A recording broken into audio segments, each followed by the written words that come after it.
stresses that you impose on the body that result in certain adaptations along a continuum from endurance to strength. Okay. And broadly speaking, you can categorize any kind of physical exercise somewhere on that spectrum. Of course, cardio and strength training fall on basically polar opposite ends of that spectrum. Even if you're doing high intensity interval training, like sprinting, many people have the idea that it's, very close to strength training. It's absolutely not.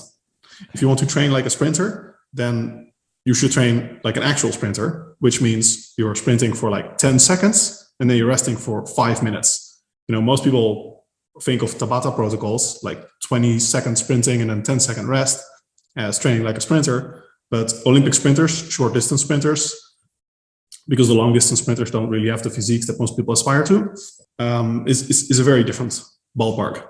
So you can actually see this in individuals. If they do endurance training, you stimulate more AMPK signaling, and it's more metabolic. There's more substrate depletion. So the adaptations that occur are things like mitochondrial protein synthesis, sarcoplasmic protein synthesis, increases in lung capacity, heart capacity.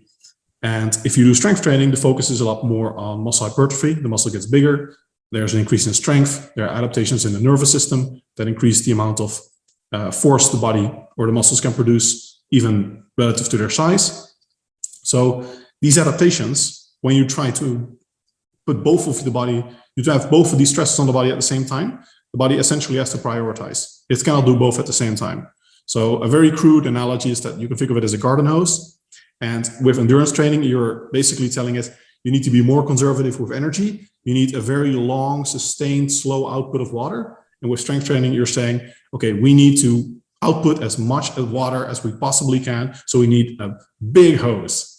And, in the body, it's a lot more subtle, of course. There seems to be interference between mTOR and AMPK signaling, for example, which are anabolic pathways that result in different types of protein synthesis. So essentially, if you're doing both at the same time, especially in close proximity to one another, then the body has to choose which kind of adaptations it wants, and that results in a compromise on both accounts, typically. So you won't gain as much muscle, you won't gain as much strength. Sometimes you also won't gain as much endurance, although usually if you do both at the same time, the focus shifts towards endurance, because if you think about it, if you do a strength training workout and then a cardio session afterwards, then essentially it's like one very long endurance session, because there's a lot of substrate depletion and fatigue from the strength training. And then with the cardio session, that adds on top of that. You also don't have to worry about things like walking to the gym or just going for a short hike, taking the bicycle somewhere. Those things aren't a problem because they don't result in significant endurance adaptations. So they also won't initiate all the signaling pathways that can negatively interact with the anabolic signaling pathways from strength training.